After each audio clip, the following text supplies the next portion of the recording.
Hey everyone, Fruitacular followers, I guess you can say.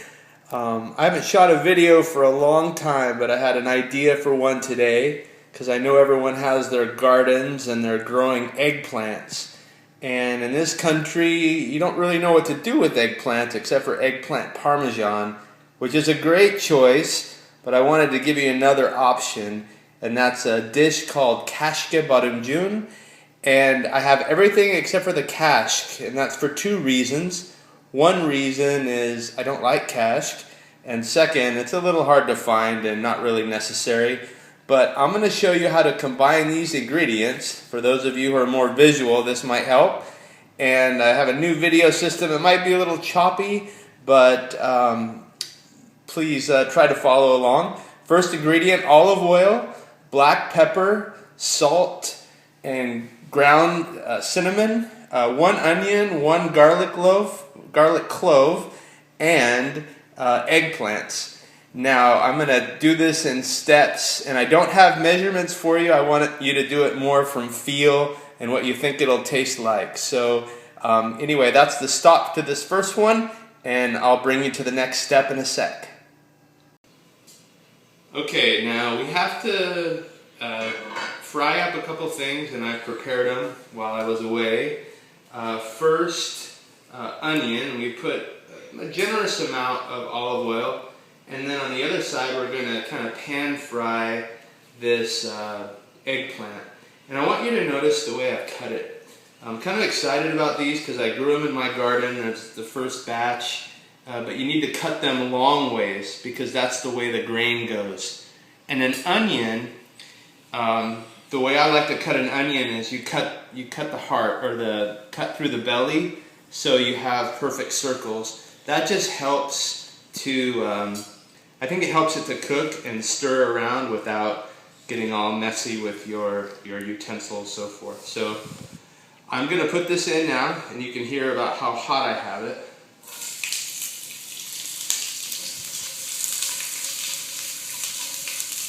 And then I'm going to start to line up the eggplant in the other pan.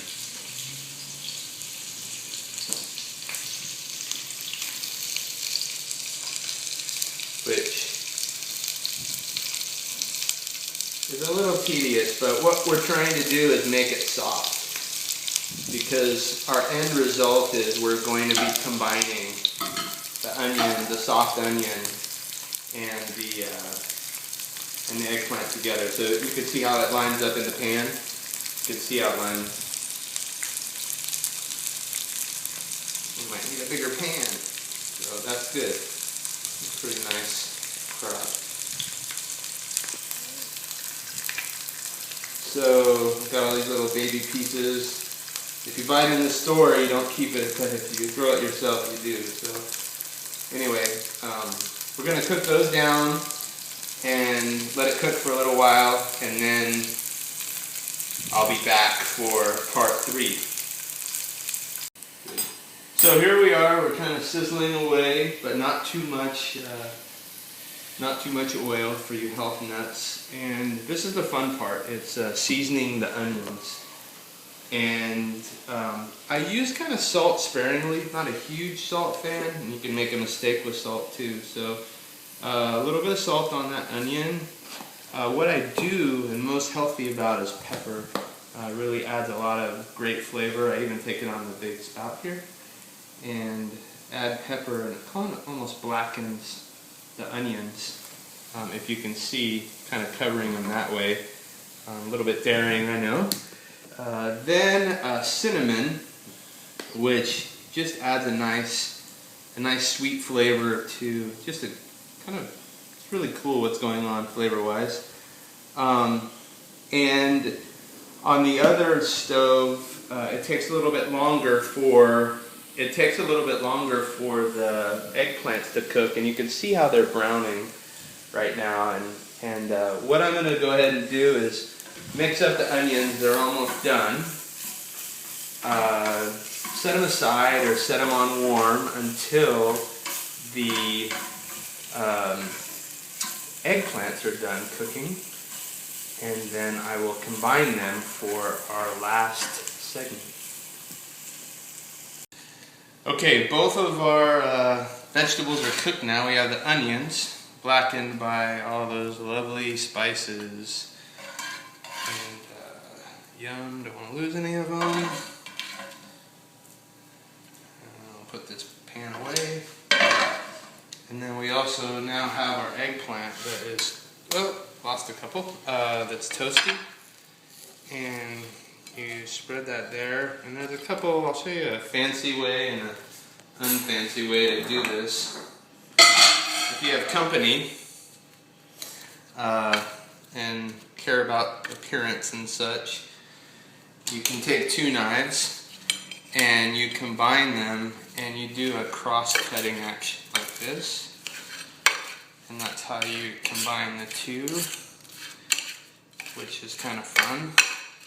And this takes a little while, but it's well worth it. And the eggplant here was really soft, so it didn't take long at all to cook. Another kind of funny side while I'm doing this, and it takes a while, is onions. Whenever you're invited to a Persian's home, more than likely for dinner or lunch, you will smell an onion. It's a predominant vegetable in all the cooking. Eggplants too are very common. If you were to combine carrots and broccoli in the US diet, that's what an eggplant means to the people of Iran. So I have this here. I could go on and on, but you want to almost bring it down to a pulp. And that's the fancy way to do it. The kind of unfancy way to do it is with the pastry smasher. So you can see the consistency that we're trying to get.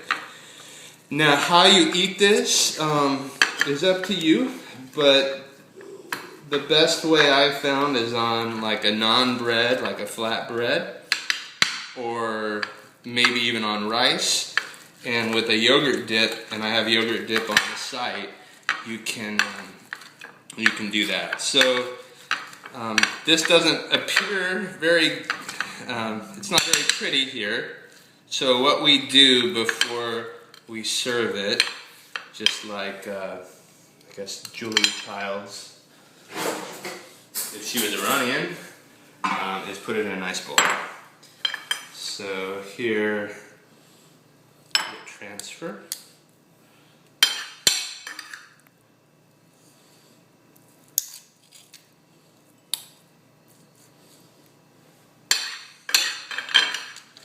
Notice I haven't used my fingers.